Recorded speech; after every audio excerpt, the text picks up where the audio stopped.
for me, oh. I never seen anybody do the things you do before. They say, move for me, move for me, move for me, eh.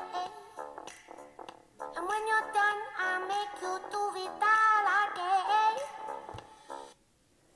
E aí, galera, boa noite. Tudo bom com vocês? Comigo tá tudo ótimo, graças a Deus.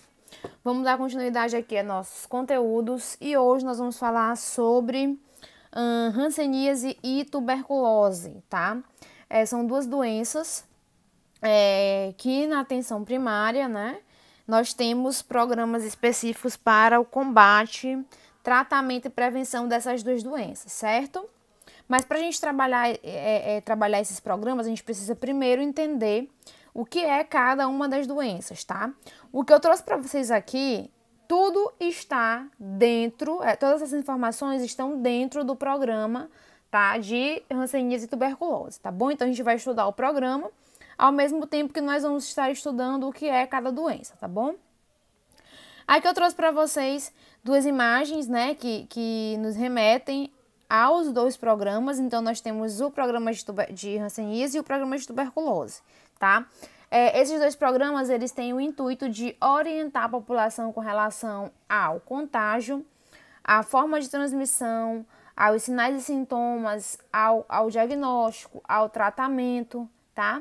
E algumas outras questões que a gente pode levar em consideração quando a gente fala de tuberculose e hanseníase, certo? Vamos começar falando da tuberculose, que é uma doença muito conhecida, né? A tuberculose, ela é uma doença de fácil contágio, tá bom? Então é muito fácil a gente pegar a tuberculose, não é difícil, tá bom? Por quê? Vamos lá, primeiro entender o que é a tuberculose. A tuberculose, ela é uma doença infecciosa, né? Causada por uma bactéria chamada Bacillus de Koch ou Mycobacterium tuberculosis, tá? A gente costuma chamar de Bacillus de Koch porque Koch foi o cara que descobriu, né, que viu a primeira vez a bactéria, mas o nome científico é Mycobacterium tuberculosis, tá certo? É uma doença infecciosa, é uma doença contagiosa, né? Na verdade, ela é extremamente contagiosa e é uma doença de notificação compulsória. O que é uma doença de notificação compulsória? É aquela doença que na hora que chega no hospital, na hora que a gente tem um diagnóstico, a gente obrigatoriamente precisa notificar a vigilância epidemiológica que nós temos essa doença no hospital, certo? É isso que é uma doença de notificação compulsória. Qualquer pessoa pode notificar, tá bom? O Ministério da Saúde, ele tem uma lista com N doenças, várias doenças que são consideradas doenças de notificação compulsória e a tuberculose é uma delas, tá bom? Então, toda vez que tiver algum paciente com suspeita ou diagnóstico de tuberculose no serviço, a gente precisa fazer notificação, certo? Infelizmente, no Brasil, a tuberculose ainda é um grande problema de saúde pública, tá certo? A gente tem um índice de infecção, um índice de transmissão muito alto ainda no Brasil e um dos principais pontos chaves da transmissão e do aumento do número de casos e da presença ainda da tuberculose dentro do nosso país, infelizmente, ainda é a questão social, certo? A gente tem um grande entrave com relação ao tratamento da tuberculose, né, a quebra da cadeia de transmissão da tuberculose por conta das condições sociais que o nosso país tem, né? A gente tem muitas pessoas ainda que moram aglomeradas, muitas pessoas que ainda não têm educação, né? Muitas pessoas que não têm orientação, muitas pessoas que estão abaixo da linha da pobreza. Então, tudo isso interfere, né? Ajuda a disseminar a doença, ajuda a aumentar o número de casos. Inclusive, a nossa população carcerária é muito alta e eles são um dos principais focos da doença, tá? Assim como os moradores de rua, tá bom? Então, as questões sociais ainda estão muito enraigadas, muito presentes na transmissão da tuberculose, certo? A tuberculose, gente, ela é uma doença que ela pode atingir qualquer parte do corpo, tá? Ela não é uma doença exclusiva do pulmão, certo? a questão aí? Ela pode atingir qualquer parte do corpo, porém, por ser uma doença cuja transmissão é feita por via aérea, então ela tem maior afinidade pelo tecido pulmonar, pelas células pulmonares, tá certo? Mas isso não quer dizer que ela está restrita apenas a infectar o pulmão, tá bom? A gente pode ter tuberculose nos gânglios, rins, pâncreas, intestino, osso, enfim. Em qualquer lugar do corpo, a bactéria pode se alojar e causar a doença, certo? Mas a forma mais comum, que a gente mais observa nos pacientes aqui no nosso país, é a tuberculose pulmonar, que é uma das mais graves, tá? Que pode levar o paciente a óbito, certo? Então, a gente ainda tem muitos casos e a gente precisa trabalhar isso com a nossa população, tá? Quebrar os preconceitos, as ideias e os conhecimentos não científicos que essa população tem em relação à doença, tá? O que acontece? Vamos lá. Nós temos vacina para tuberculose, né? Uma vacina chamada BCG, que a gente toma quando a gente nasce, certo? Então, assim, cada pessoa, gente, vocês sabem que existe o sistema imunológico, não é isso? Então, cada pessoa vai responder à infecção de uma forma diferente, certo?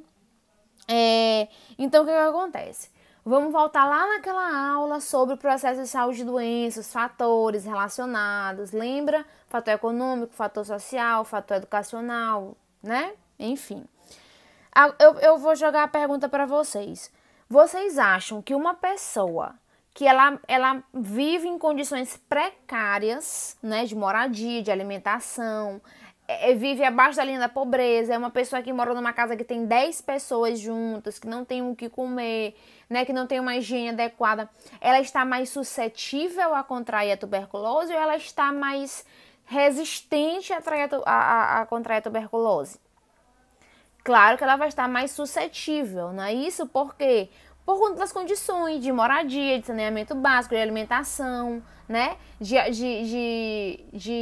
atendimento, de assistência à saúde que essa pessoa tem, né? Então, o sistema imunológico dessa pessoa é diferente do sistema imunológico de quem tem atendimento, de quem tem comida, de quem tem, sabe? É diferente, entendeu?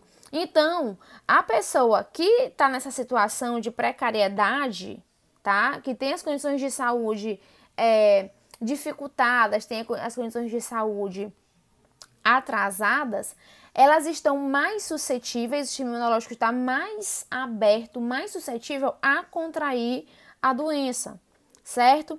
Então, essa pessoa está mais suscetível a contrair a doença, ok? E existem alguns grupos populacionais que estão aí, que são os que são mais perigosos, assim, de contrair a doença, que a gente chama, né? Que são quais, gente? Os pobres, né? O pessoal que está abaixo da linha da pobreza, a população carcerária, os presos, né? Eles estão mais vulneráveis a contrair a tuberculose, os moradores de rua, né, estão mais vulneráveis a contrair a tuberculose, pessoas que já têm doenças autoimunes, pessoas que têm doenças imunossupressoras, como pacientes que têm HIV, tá? São pessoas que têm um sistema imunológico mais debilitado do que os outros grupos populacionais, então eles têm mais chances de contrair a doença, certo? Eu botei para vocês aqui um quadro no próximo slide, que está mostrando a quantidade de risco das populações. Quer ver? Ó? Então, aqui nós temos os indígenas, os privados de liberdade, que são os presos, as pessoas que vivem com HIV e as pessoas que estão em situações de rua.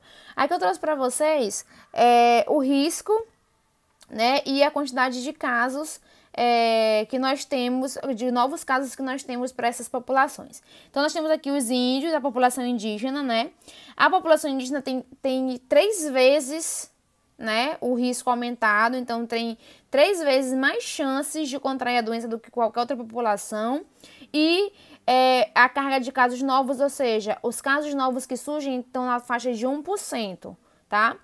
O pessoal privado de liberdade, que é o pessoal que está preso, né, nas penitenciárias, olha a diferença, 28 vezes mais chances de ter tuberculose, e o índice de casos novos é de 10,5%, tá bom? Pessoas que vivem com HIV, 28 vezes também, né? Aumenta a chance em 28 vezes de ter a tuberculose. E a carga de casos novos é de 8,8%. Pessoas em situação de rua, olha aqui, ó. 56 vezes mais chances de ter tuberculose do que as outras populações. E a carga entre casos novos é de 2,5%. Tá certo? Então, esse é um panorama, é uma visão, né? Das chances que essas populações têm e o quanto elas estão suscetíveis à contração da doença, certo? Como é que é feita a transmissão de tuberculose? Gente, a tuberculose é feita exclusivamente por via aérea, tá certo? A transmissão é feita por via aérea, como espirros e tosses, tá certo? Então, é dessa forma que a contração acontece. Uma pessoa que tem a tuberculose, espirro ou tosse próxima a alguém que não tem a tuberculose, ela vai passar pelo espirro e pela tosse essas bactérias para outra pessoa, certo? Essa é a forma de transmissão, via aérea, ok? Quais são os sinais e sintomas? Antes de eu falar de sinais e sintomas, gente, eu vou tocar mais uma vez na questão do sistema imunológico, tá bom? Então, por exemplo, pode ser, eu, por exemplo, que trabalho em hospital, pode ser que eu já tenha entrado em contato com N pacientes que tenham tuberculose, certo? Mas eu nunca apresentei nenhum sintoma e nenhum sinal da doença. Por quê? Primeiro porque eu sou vacinada, tá? Mas isso me imuniza? Me diz que eu nunca vou pegar a doença? Não. Vacina não diz que você nunca vai pegar a doença, tá? A vacina é para te dizer o quê? Que se porventura você entrar em contato com a bactéria ou vírus daquela doença, você pode ou não manifestar a doença. E se você manifestar, vai ser num grau menor, né? Então a gravidade vai ser menor para você porque você é vacinado, certo? Mas isso não quer dizer que você não vai pegar a doença. Se fosse por isso, eu vacinei contra catapora, rubéola, cachumba e peguei catapora, rubéola e cachumba. Peguei as 3 doenças, mesmo vacinada, certo? Só que eu tive num grau menor, não foi grave para mim, como é grave para uma pessoa que não vacinou, certo? Então, assim, quem tomou BCG, quem tem a marquinha no braço, não está 100% imune de pegar tuberculose. Pode pegar? Pode. Agora, claro que a manifestação da doença vai ser muito menos grave do que uma pessoa que não vacinou, tá? E muitas vezes a pessoa que é vacinada, ela entra em contato com a bactéria, mas nunca manifesta a doença, porque o corpo consegue, né, combater a infecção antes que essa infecção ela vire uma doença de fato, né? Graças à vacina. Então vamos lá, sinais e sintomas de tuberculose. O principal sintoma da tuberculose, gente, é a tosse, tá? Tosse seca nos primeiros dias e depois ela pode virar produtiva, tá bom? Mas primeiro a tosse ela vem seca, tá bom? Então assim, o principal sintoma é tosse. Professora, qualquer tosse? Não, gente, uma tosse persistente, né? Por 3 semanas ou mais, tá? Uma gripe comum, ela não é para durar 3 semanas, ela dura 1 semana e meia no máximo, tá bom? Então, o que acontece? Se a pessoa ela tá tossindo, tem tosse seca ou tosse produtiva há mais de 3 semanas, a gente começa a investigação dessa pessoa para a tuberculose, tá bom? Além da tosse, nós temos outros sintomas que podem estar presentes no quadro de tuberculose, que são quais? Febre vespertina, tá bom? A febre geralmente ela dá no mesmo horário, tá bom? Geralmente à tarde, finalzinho da tarde. Sudorese noturna.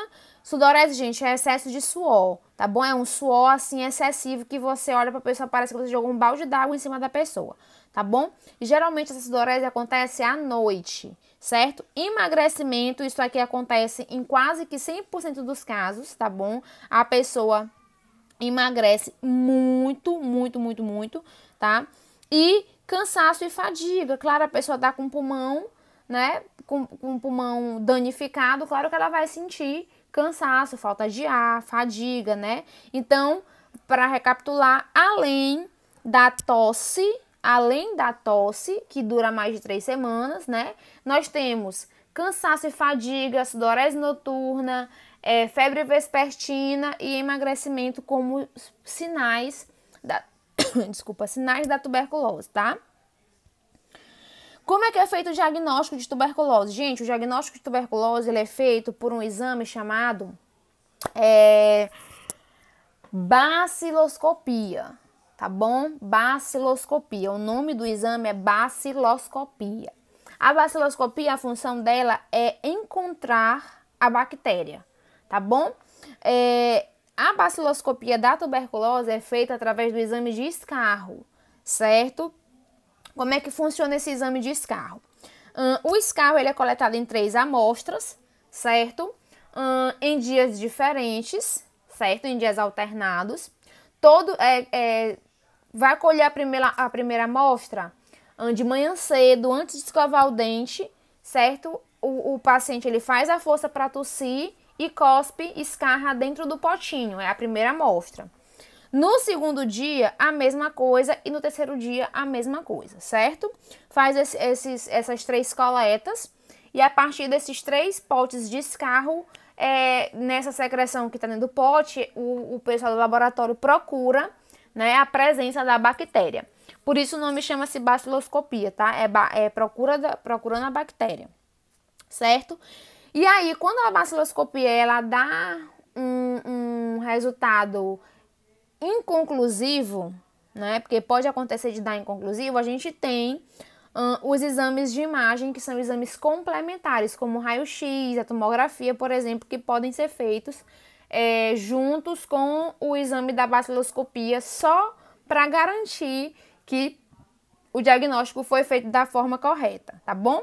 Então, as 2 formas de diagnóstico da tuberculose é a baciloscopia, através do exame de escarro, e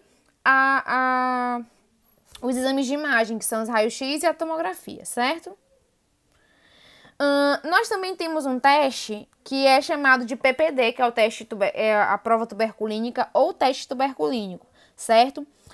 Esse teste, gente, ele é mais feito quando o paciente ele não tem sintomas graves da tuberculose, tá? Ele tá um paciente que os sintomas ainda não são sugestivos de tuberculose, tá certo? E também para a gente fazer a avaliação dos contatos domiciliares do paciente. O que são contatos domiciliares? As pessoas que moram com um paciente que tem tuberculose, tá? E aí, geralmente esses pacientes ainda não apresentam sintomas, né? Assim, tão grandes quanto o paciente. Então, para a gente saber se a pessoa ela já entrou em contato com a bactéria ou ela já alguma vez na vida teve algum sintoma, né, ou se alguma vez teve a presença da tuberculose ou está com a tuberculose no momento, mas não apresenta sintomas, a gente faz o teste tuberculínico, que é o PPD, tá? A gente faz isso ou no posto de saúde ou na casa do paciente, certo? O que acontece? A gente injeta, né, uma substância, né, são bactérias de tuberculose mortas, né? A gente injeta no braço do paciente via intradérmica, tá certo? E aí a gente espera cerca de 72 a 96 horas para avaliar a reação, tá bom? Então, assim, como um teste intradérmico, não sei se vocês viram esse fundamento, mas se não viram, vão ver. O teste intradérmico, quando a gente injeta a substância, forma uma pápula, que é um calombinho, tipo uma picadinha de formiga, tá? E aí a tendência é que esse calombinho, ele suma muito rápido, tá? Agora, quando a gente faz o PPD, o que acontece? A gente vai esperar cerca de 3 a 4 dias, certo? Pra gente reavaliar esse calombinho. Se esse calombinho ele sumiu, tá? Se ele tem de 0 a 4 milímetros, por exemplo, ele sumiu, ele tá bem pequenininho, a gente diz que não foi reagente, ou seja, a pessoa não tem tuberculose, tá?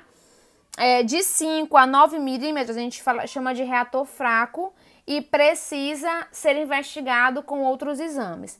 E 10 milímetros ou mais a gente chama de reator forte, aí a gente já pede para fazer a baciloscopia para poder investigar o diagnóstico, certo? O tratamento, vamos lá, o tratamento é gratuito, tá bom? É feito no posto de saúde. Paciente com tuberculose, ele não precisa estar internado, só vai ser internado em casos graves da doença, certo? O tratamento dura no mínimo 6 meses, tá bom? Podendo chegar a 1 ano ou mais, isso vai depender do paciente, tá bom? Mas a duração mínima é de 6 meses, certo?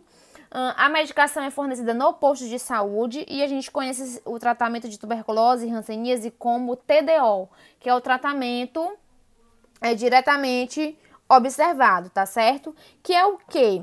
Que é o paciente tomar a medicação na frente do profissional de saúde, tá? Esse é o tratamento diretamente observado. A gente tem que olhar o paciente tomar a medicação, certo? Esse tratamento, gente, ele é uma ação maravilhosa, é um super apoio que a gente tem, né? No monitoramento do tratamento das pessoas com tuberculose, tá? Por quê?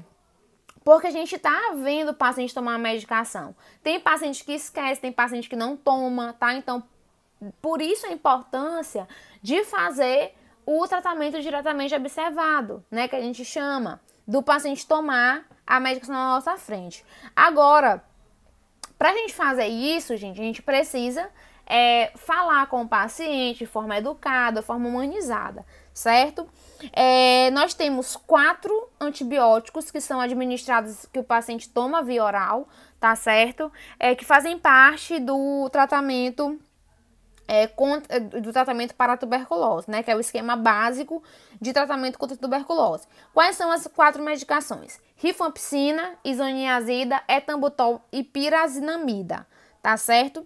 São os 4 antibióticos que o paciente precisa tomar, tá? Neste tratamento para acabar com a tuberculose, certo? E ele toma as 4 medicações, certo? Ele toma as 4 medicações, os 4 antibióticos, certo? Para poder combater a bactéria, certo? E a prevenção, professora, como é que a gente faz a prevenção da tuberculose? A principal prevenção, gente, é a vacina, tá? É a BCG, é a criança tomar a vacina assim que nasce. A BCG é gratuita, tá certo? Na maternidade tem, assim que a criança nasce, ela tem que tomar, certo? Outra maneira da gente fazer a prevenção que não é a vacina é a questão da avaliação dos contatos que eu falei para vocês, né? Das pessoas que moram, que tem contato com esse paciente, contato mais próximo com esse paciente, né? Se a gente tem um diagnóstico de tuberculose numa pessoa, a gente obrigatoriamente tem que investigar a família dessa pessoa, né? Para saber se mais alguém não tem a doença. Isso também é uma forma de prevenção e de avaliação da doença, certo? Além de outras medidas, como por exemplo, não aglomerar pessoas, né? Restringir as visitas ao paciente com tuberculose. Se houver a visita, a gente usar os EPIs, né? Estar em locais ventilados, né? Locais claros, locais que não sejam úmidos, né? Por isso é tão difícil a gente controlar isso dentro da cadeia, tá? Porque na penitenciária nós temos espaços pequenos com muitas pessoas que são úmidos, que não tem ventilação, sabe? Então isso dificulta. É por isso que o pessoal do sistema prisional são vítimas muito grandes da doença, certo? Então isso tudo é forma da gente fazer a prevenção da tuberculose, certo? Hanseníase, vamos lá, hanseníase. Vamos quebrar aqui alguns mitos sobre hanseníase. Primeiro, a gente não chama mais de lepra, tá bom? A gente já não usa mais esse nome, tá bom? O nome é hanseníase. Hanseníase é uma doença crônica, tá certo?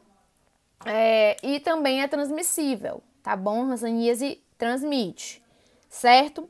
Igual a tuberculose, a hanseníase também é uma doença de notificação compulsória, então apareceu o caso no seu serviço, notifique a vigilância epidemiológica, tá certo? E também a gente disse que a hanseníase é uma doença de investigação obrigatória, ou seja, apareceu um caso pra gente, a gente investiga o paciente e a família do paciente inteira, porque é uma doença transmissível, certo? Também a hanseníase também é transmitida por bactéria, né? O nome da bactéria é bacilo de Hans, tá? Bacilo de Hans ou Mycobacterium leprae, certo? Que é o nome científico da bactéria que transmite a doença, certo? O Mycobacterium tuberculosis, que é a bactéria que transmite a tuberculose, ela ataca principalmente o pulmão, né? A Mycobacterium leprae, que é quem transmite a hanseníase, ela tem uma afinidade por pele e nervos periféricos, tá bom? Ou seja, nervos de braços, pernas, certo? Então, esse é o tecido que essa bactéria vai acometer, pele e nervos periféricos, certo? O Brasil, gente, infelizmente, é o segundo país no mundo com mais casos de hanseníase, certo? Então, o Brasil, ele é um celeiro aí de pessoas com hanseníase, né? Infelizmente, nós temos esse problema. A hanseníase também é um problema de saúde pública, certo? Então, a gente tem esse pequeno problema, porque as pessoas são desorientadas, nós temos a questão da transmissão que é facilitada porque também a transmissão é feita por via aérea, tá bom? Então, tudo isso, a questão da pobreza, a falta de educação, a falta de atendimento de assistência à saúde, tudo isso, gente, dificulta a erradicação da doença, tá bom? Formas de hanseníase, nós temos duas formas de hanseníase, tá? Na verdade, 2 classificações e 4 formas, certo? Então, nós temos as 2 formas que a gente conhece como paucibacilares e 2 formas que nós conhecemos como multibacilares. O que são as formas paucibacilares? As formas paucibacilares, né, que são essas aqui, são as formas cadê? As paucibacilares são as formas da doença que a carga bacteriana é menor, tá bom? Que a carga bacteriana é menor. Então, nós não temos tantas lesões, tá? Nessas 2 formas. E quais são as 2 formas que são paucibacilares? A forma indeterminada e a forma tuberculoide, tá bom? Essas 2 formas aqui, gente, são 2 formas mais leves da doença, certo? Onde nós temos poucas lesões, certo? E a carga de bactéria presente no corpo do paciente é menor, tá bom? E aqui nós temos as multibacilares. As multibacilares são as formas mais graves, certo? Onde nós temos uma carga bacteriana muito mais alta, tá bom? Ou seja, nós temos na forma dimorfa e na forma vichorviana, nós temos cargas bacterianas mais altas no corpo do paciente e, portanto, mais lesões e lesões mais graves, certo? Eu espero que tenha ficado claro.